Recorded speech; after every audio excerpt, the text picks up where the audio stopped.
నాం కృప సత్య సంపూర్ణుడు. హల్లెలూయా. కృప సత్య సంపూర్ణుడు. ఇలాంటి మంచి దేవుణ్ణి మనం కలిగి ఉన్నాము. మన సృష్టికర్త ఎవరంటే ఆ దేవాతి దేవుడు. హల్లెలూయా. దేవునికి స్తోత్రం. దేవాతి దేవుడు. ఆ దేవుని మాటకు లోబడటానికి మనము నిర్లక్ష్యంగా ఉండడం ఈ భూమిలో నివసిస్తున్న ప్రతి ఒక్కటి కూడా హల్లెలూయా. కొద్దిసేపు వాక్యము చెప్పుకుందాం. వాక్యము చాలా ఇంపార్టెంట్. వాక్యము చదువుతారు, కానీ చదువుకుంటేనే దాని గ్రహింపు ఉండదు. హల్లెలూయా. వాక్యము చదువుతారు, నాకు చదువు రాదండి. హల్లెలూయా. ఏదో కొంచెం అట్లా వస్తుంది, దాని పోలికలతో నేను చదివి వాక్యం చెప్తాను. హల్లెలూయా. కానీ పండితులు చెప్పినట్టుగా వాక్యమును చదవగలరు, కానీ దాన్ని గ్రహించుకోలేక చదివి బైబిల్ చదివి దాన్ని అర్థం చేసుకోలేక దాని భావము తనదే అనుకోకుండా ఏదో చిన్న బుక్ మనం ఇస్తాం, మనము మాసపత్రిక చదువుతాం కదా, మనం డైలీ పేపర్ చదువుతాంగా, అట్లా చదివి అక్కడ పెడతారు. హల్లెలూయా. దేవునికి స్తోత్రం. వాళ్ళకి ఏముందంట? వాళ్ళకు వాక్ చాతుర్యం ఉంది, వాళ్ళకి తెలివి జ్ఞానముతో చదువుతున్నారు, కానీ భయముతో భక్తితో కాదు. హల్లెలూయా. దేవునికి స్తోత్రం. భయముతో భక్తితో అయితే మనం చదువుతాం. భయము భక్తి కలిగి ఏ మనుషుడైతే ఉంటారో, ఎవరైతే నేర్చుకుంటారో వాళ్ళతోటి దేవదూత కావలి ఉంటుందని లేఖనము చెప్తుంది కదా. హల్లెలూయా. దేవునికి స్తోత్రం.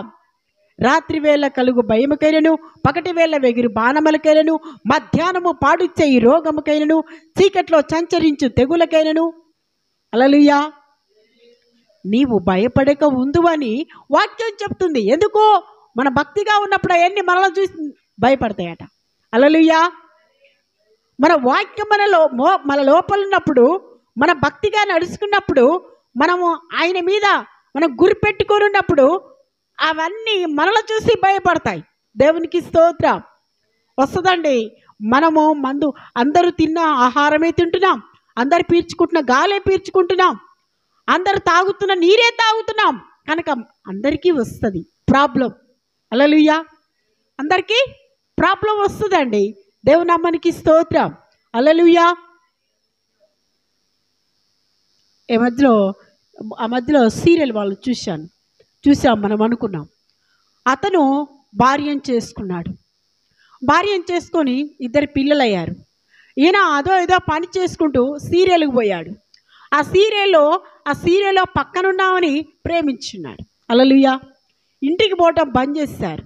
వాళ్ళు ఎంతగానో రిక్వెస్ట్ చేసినా, ఎంతగానో బతిలాడినా ఇంటికి పోకుండా తన స్వార్థానికి తన జీవితాన్ని వాడుకున్నాడు, తన ఈర్ష్యలకు జీవితాన్ని వాడుకున్నాడు. అలాంటి టైంలో విధి రానివ్వచ్చు. హల్లెలూయా. దేవునికి స్తోత్రం. అతను ప్రేమించిన ఆవిడ వాళ్ళు కారులో ప్రయాణం అవుతుంటే స్పాట్లో చనిపోయాడు. హల్లెలూయా. తను కూడా జీవితం నాకు వద్దని ఆయన కూడా చనిపోయారు. హల్లెలూయా. ఆ జీవితం ఏమైంది? మందిరానికి వస్తున్న మనము విధి నుంచి బయటపడటానికి రాత్రులు ప్రార్థన, ఆదివారం ఆరాధనలు, దేవుణ్ణి తాంతి వాద్యములో భజంత్రాలతో దేవుణ్ణి ఆరాధన చేయాలి. హల్లెలూయా. ఎందుకండి? ఇప్పుడు ఆ కార్యం కోసము అనేకమైన జనసమూహం వచ్చింది. ఆ కార్యం కోసము, ఆ భయంకరమైన కార్యం కోసము, ఆ భయంకరమైన వార్త కోసము బంధువుల గుండెలు గడలు అన్నాయి, స్నేహితుల గుండెలు రైలు పరిగెత్తాయి. సహోదరి బాగా ఆలకించాలి, బాగా మనము నేర్చుకోవాలి. యవన దశలో ఉన్నా, మనము సకవేజీలో ఉన్నా, ఏ స్థితిలో వృద్ధాప్యంలో ఉన్నా, ఏ సమయంలో ఉన్నా మనం ఆలోచించాలి. ఆ కార్యానికి అనేకమైన బంధువర్గం గులవారికి లోకములో తెలిసినంత వరకు గుండెలు పట్టుకున్నారు. హల్లెలూయా, దేవునికి స్తోత్రం. అది తప్పించటానికి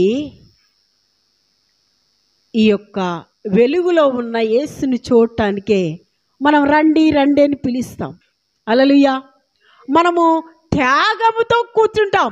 హల్లెలూయా, దేవునికి స్తోత్రం. ఈ త్యాగముతో ఇక్కడ కూర్చున్నప్పుడు, ఈ త్యాగముతో ప్రార్థనలో ఉన్నప్పుడు, ఈ కనిపెట్టే ప్రార్థనలో ఉన్నప్పుడు, మాటకు విధేయత, దైవ సేవకులకు విధేయత ఇచ్చినప్పుడు, సేవకురాలకు విధేయత ఇచ్చినప్పుడు, ఆయన మందిరానికి విధేయత ఇచ్చినప్పుడు, ఆయన సమయానికి మీరు సమయం ఇచ్చినప్పుడు మీ కార్యము చిరునవ్వుతో వస్తారండి. హల్లెలూయా, దేవునికి స్తోత్రం. మీ కార్యము చిరునవ్వుతో నిండి ఉంటుంది. ఆహా, ఎక్కడ తెచ్చుకున్నారండి ఈ ఫలాలు? హల్లెలూయా, అంటే మేము ఫలానా కాంచి తెచ్చుకున్నామండి, యేసయ్య కృపామందిరం తెచ్చుకున్నాం మేము ఈ ఫలాలు, అందుకే బాగా ఫలించాం. దేవునికి స్తోత్రం. మాకు కూడా ఆ విత్తనం ఇవ్వండి అని అడిగేలాగా దేవుడు మనల్ని దీవిస్తాడు. హల్లెలూయా, దేవునికి స్తోత్రం. హల్లెలూయా, వింటారు కానీ మదిలో పెట్టుకోరు. దేవుని నామానికి స్తోత్రం. హల్లెలూయా, దేవునికి స్తోత్రం. పిడుగులు విసిరే మెరుపుల వంటి శత్రువులే నాకు ఎదురై నిలచిన, నాకు విరోధముగా రూపించిన ఏ ఆయుధము ఓర్దిల్లదంటివే. ప్రాణేశ్వర ప్రభు దైవ కుమారా, ప్రణుతింతును నిన్నే ఆశ తీరా,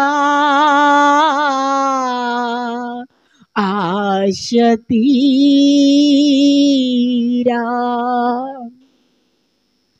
నా ఊటలన్నీయు నీ అందేనని, నా ఊటలన్నీయు నీ అందేనని వాయించి పాటలు పాడెదను. జీవిత కాలమంతా నిన్నే స్తుతించి సాగెదను తన యెరూషలేము. ప్రాణేశ్వరా ప్రభు దైవ కుమారా. హల్లెలూయా, దేవునికి స్తోత్రం. హల్లెలూయా, దేవునికి స్తోత్రం.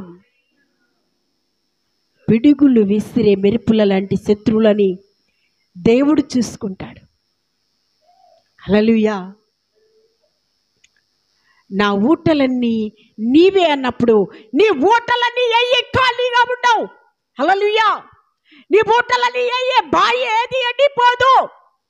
హల్లెలూయా, దేవునికి స్తోత్రం. నీ బావిలో ఏ బావి కాడున్నావో, ఏ స్థలము కాడున్నావో, ఏ జాబు కాడున్నావో, ఏ ఒక పంటల కాడున్నావో, ఏ విషయంతో బాధపడుతున్నావో, ఏవో అనారోగ్యంతో కుంగి ఉన్నావో, ఏ ఒక ఆలోచనతో నిస్సహాయతలో ఉన్నావో, ఆ స్థితులన్నీ అవన్నీ ఊటలుగా దేవుడు చేస్తాడు. ప్రతి ఊట ఆయన ఊటలో నా ఊటలన్నీ నీవే యేసు అని మనం అన్నప్పుడు ఆయన నీ ఊటలన్నీ నింపగలిగిన దేవుడు. హల్లెలూయా, హల్లెలూయా, దేవునికి స్తోత్రం. హల్లెలూయా, దేవునికి స్తోత్రం. చాలా మంది నా ఊటలని నీవే అనరండి. హల్లెలూయా,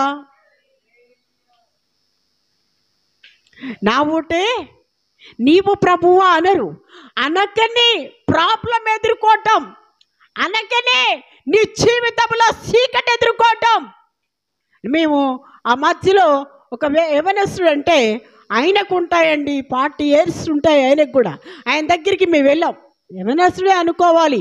వెళ్ళిపోయి నానా నీకు భయంకరమైన శోధన రాబోతుంది, భయంకరమైన ప్రాబ్లాలు ఎదుర్కొంటావు, భయంకరమైన నీకు శోధన ఎదుర్కోబోతున్నావు. అర్ధగంట అండి. దేవునామానికి స్తోత్రం. ఏమండి ఎప్పుడు తింటామండి మనము భోజనము? ఎప్పుడో మధ్యాహ్నము 1ంటికి తింటాం. హల్లెలూయా. మేము అక్కడికి వెళ్ళింది 7ంటికి వెళ్ళామండి, దేవుడు నడిపిస్తే. అక్కడనే 9 అయింది మాకు. హల్లెలూయా. దేవునికి స్తోత్రం. మేము చెప్పి చెప్పి చెప్పి మా పేగులు పలసపారిపోయి ఉన్నాయి.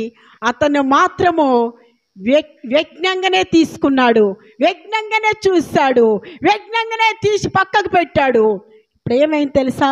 చీకటి ఆవరించింది. హల్లెలూయా.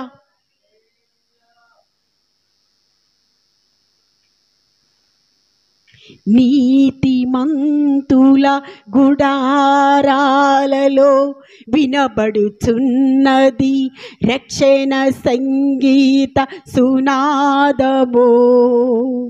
నీ కృప నిత్యముండును, నీ కృప నిత్య జీవము, నీ కృప వివరింప నా తరమా యేసయ్యా. శృతి ఉన్న పాటలకు విలువలు ఉన్నట్టే కృతజ్ఞతనిచ్చావు, కృపలో నిలిపావు. శృతి ఉన్న పాటలకు విలువలు ఉన్నట్లే కృతజ్ఞతనిచ్చావు, కృపలో నిలిపావు. కృంగిన వేళలో నన్ను లేవనెత్తిన చిరునామా నీవేగా. కృంగిన వేళలో నన్ను లేవనెత్తిన చిరునామా నీవేగా. నీ కృప నిత్యముండును, నీ కృప నిత్య జీవము, నీ కృప వివరింప నా తరమా యేసయ్యా. హల్లెలూయా. దేవునికి స్తోత్రం. నీతిమంతులలో ఇండ్లలో వెళ్ళవలసింది యేసు పాటలు వెళ్తాయి. హల్లెలూయా. యేసు ప్రభువారి వాక్యము ఉంటుంది, యేసు ప్రభువారి ప్రార్థన ఉంటుంది. హల్లెలూయా. యేసు ప్రభువారి పాట ఉంటుంది, యేసు ప్రభువారి ప్రార్థన ఉంటుంది, యేసు ప్రభువారి మాట ఉంటుంది, యేసు ప్రభువారి సునాదము పైకి లేస్తుంది. హల్లెలూయా. దేవునికి స్తోత్రం. హల్లెలూయా. వాళ్ళ ఇంట్లో ప్రతి ఊట కాడ దేవుడు ఉంటాడు. వాళ్ళ ఊటలన్నీ దేవుడు నింపుతాడండి. హల్లెలూయా. దేవునికి స్తోత్రం. హల్లెలూయా. దేవునికి స్తోత్రం. నాకు ఒకసారి బ్లెస్సీ హాస్టల్లో ఉంది. బ్లెస్సీ హాస్టల్లో ఉంటే పాప మొండికి జ్వరం వస్తుంది. పెద్ద పాపకి జ్వరం వస్తుంటే ప్రతిసారి మేము వెళుతున్నాము, జ్వరం వస్తుందని చెప్తుంది. కానీ ఆ టాబ్లెట్లు కొన్ని వేసుకుంటుంది, మింగుతుంది. మేము ఆ బ్లడ్ టెస్ట్ చేయించడానికి మాకు అవకాశం లేని పరిస్థితి. అప్పుడు మాకు టైం లేదు. హల్లెలూయా. అట్లా కనీసానికి ఒక 6 నెలలు బాధపడ్డదండి పెద్ద పాప బ్లెస్సీ. ఆ బాధపడ్డప్పుడు లాస్ట్కు ఒకరోజు ప్రభు నాతో మాట్లాడారు. నువ్వు బ్లెస్సింగ్ తీసుకొచ్చి బ్లడ్ టెస్ట్ చెప్పి అన్నాడు. హల్లెలూయా. అంతకుముందు నా దర్శనం ఏంటంటే పెద్ద సముద్రం వచ్చింది, ఆ తెప్ప వచ్చింది, బ్లెస్సింగ్ని గుంజుకొని వెళ్ళిపోయింది సముద్రంకి, ఇక లేదు. హల్లెలూయా. ఏంటి ప్రభువా అని నేను ప్రార్థన చేసినప్పుడు ఆమెకు బ్లడ్ టెస్ట్ చేపియండి అన్నాడు. అప్పుడు నేను తీసుకెళ్ళి సూర్యాపేటలో బ్లడ్ టెస్ట్ చేపిస్తే టైఫాయిడ్, మలేరియా ఫుల్గా ఉంది. గోర్లు కూడా బ్లాక్ కలర్ మారిపోయినాయి. హల్లెలూయా. ఎప్పుడైనా జ్వరం వచ్చినా భయంకరంగా ఉంటే మనలో అనారోగ్యం ఎక్కువగా నిండితే మన గోర్లు నల్లగా పడిపోతాయంట. హల్లెలూయా. అప్పుడు దేవునికి నేను కృతజ్ఞత స్తుతులు చెల్లించి బిడ్డకి చేతులెత్తి దేవుని సన్నిధిలో ట్రీట్మెంట్ చేయటం జరిగింది. హల్లెలూయా. బిడ్డ వెంటనే కోలుకుందండి. దేవుని నామానికి స్తోత్రం. దేవుడు నీ రోగము కాడ, నీ ఆర్థికము కాడ, నీ అవమానము కాడ, నీ నింద కాడ, నీ అపజయం కాడ, నీ యొక్క అనేకమైన అప్పుల కాడ విరుకులో, ఇబ్బందులు, ఆటలో, పోట్లో, అన్ని విషయాలలో దేవుడు నీ కాడుంటాడు. హల్లెలూయా. ఎప్పుడు? నా ఊటలన్నీ నీవే ప్రభువా అన్నప్పుడు. హల్లెలూయా. ఎప్పుడంటే నా ఊటలన్నీ నీవే ప్రభువా అన్నప్పుడు. ఎమ్మటే నువ్వు ఏ ఊట కావాలో ఆ ఊట నింపేస్తాడు. హల్లెలూయా. దేవునికి స్తోత్రం. హల్లెలూయా. నీ ఇంట్లో సాయంత్రం కాగానే యేసయ్య సునాదము లేవాలి, యేసయ్య సువాసన లేవాలి, ఉదయకాలం యేసయ్య సువాసన లేవాలి. అయితే మీ ఇంట్లో పొద్దుగూకగానే, స్తోత్రం, పొద్దుగూకగానే మీ ఇంట్లో ఏముంటుంది? దైవ సేవకులు పోతే చీసాలు కనపడుతున్నాయండి. హల్లెలూయా. దేవునికి స్తోత్రం. ఈ వాసన బదులు ఆ వాసన వచ్చేసింది. దాని తగ్గట్టు మళ్ళీ దానికి దంట ఒక బ్యాచ్. హల్లెలూయా. దేవునికి స్తోత్రం. సంసోను మాట వినలేదు. హల్లెలూయా. సంసోను మాట వినలేదు. దలీలా దగ్గరికి వెళ్ళిండు, కండ్లు పోగొట్టుకున్నాడు. హల్లెలూయా. దేవునికి స్తోత్రం. యేసేపు దేవుని మాట విన్నాడు. హల్లెలూయా. ఎవరి మాట విన్నాడు? యేసేపు గారు దేవుని మాట విన్నాడు. ఆయన ఏం పొందుకున్నాడు? రాజ్యానికి ఆయన ఏమై ఉన్నాడంటే రాజు అయి ఉన్నాడు. హల్లెలూయా. దేవునికి స్తోత్రం. దేవుని మాట వినటం వలన నీకు నీ ఊటలని దేవుడు నింపుతాడు. హల్లెలూయా. వాక్యంలోకి వెళ్ళిపోదాం. దేవునికి స్తోత్రం.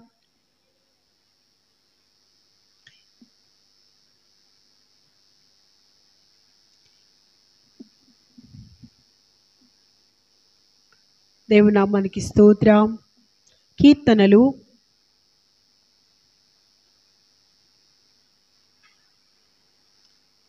145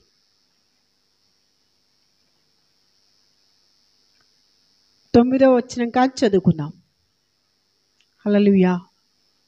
దేవునికి స్తోత్రం. యెహోవా అందరికీ ఉపకారి, ఆయన కనికరములు ఆయన సమస్త కార్యముల మీద ఉన్నవి. యెహోవా నీ క్రియలన్నీయు కృతజ్ఞతాస్తుతులు చెల్లించనున్నవి. నీ భక్తులు నిన్ను సన్నుతించెదరు. ఆయన రాజ్య మహోన్నత ప్రభావమును ఆయన బలమును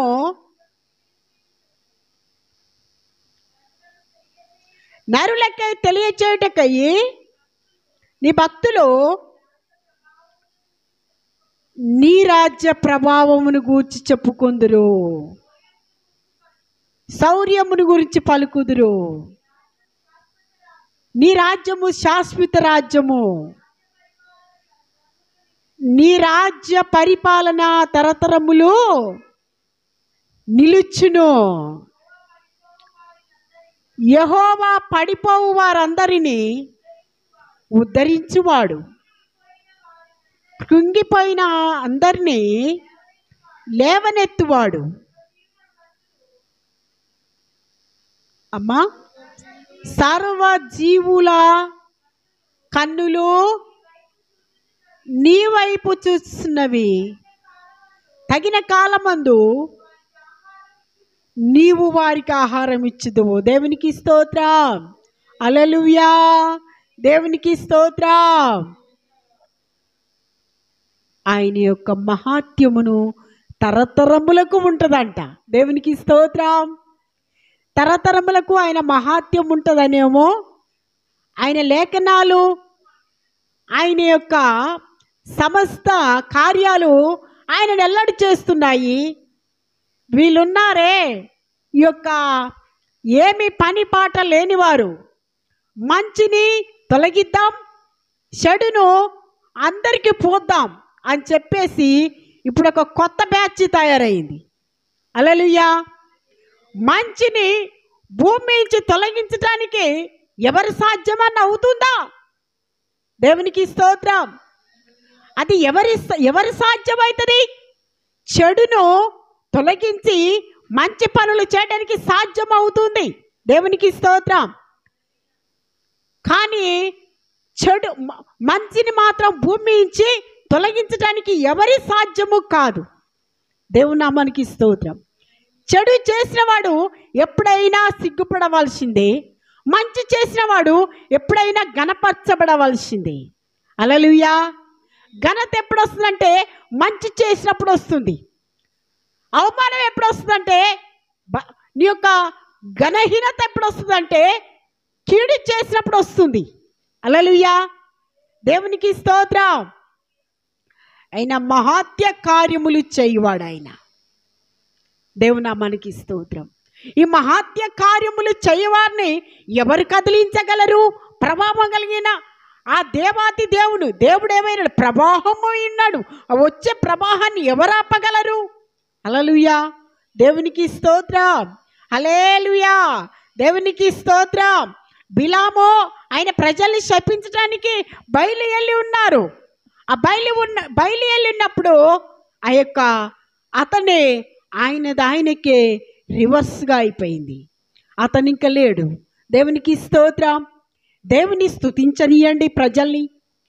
దేవుని సన్నిధికి వెళ్ళి దేశాల కోసం మొరపెట్టనీయండి, రాజ్యాల కోసం మొరపెట్టనీయండి, విజ్ఞాపనలు చేయనీయండి, తాగుబోతులు మార్చనీయండి, భక్తిహీనులందరినీ భక్తిమంతులుగా చేయనీయండి, దేవుని రాజ్యాన్ని స్థాపింపచేయనీయండి, దేవుని మహిమపరచనీయండి, దేవుని కాంచి వర్తమానం భూమి మీదకి రానియండి. దీన్ని ఆపువాడు పూర్తిగా వాడేమై ఉన్నాడంటే బహుగా వాని యొక్క తోడుకున్న గోయిలో వాడు పడ్డవాడై ఉన్నాడు. హల్లెలూయా. ఈ మంచి కార్యాలని ఆపడానికి సిద్ధపడి ఎన్నో యొక్క ప్లానింగ్లు చేసుకొని నువ్వు ఏమైనా ప్లానింగ్లో ఉండి దాన్ని కొనసాగిస్తున్నావంటే, మంచి కార్యములు కొనసాగిస్తున్నావంటే నువ్వు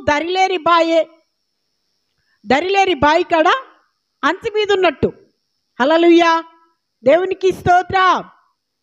మంచి కార్యములు చేయనీడి, మంచి పనులు చేయనీడి ఆయన రాజ్యములు ఏలుచున్నాడు. హల్లెలూయా. దేవునికి స్తోత్రం.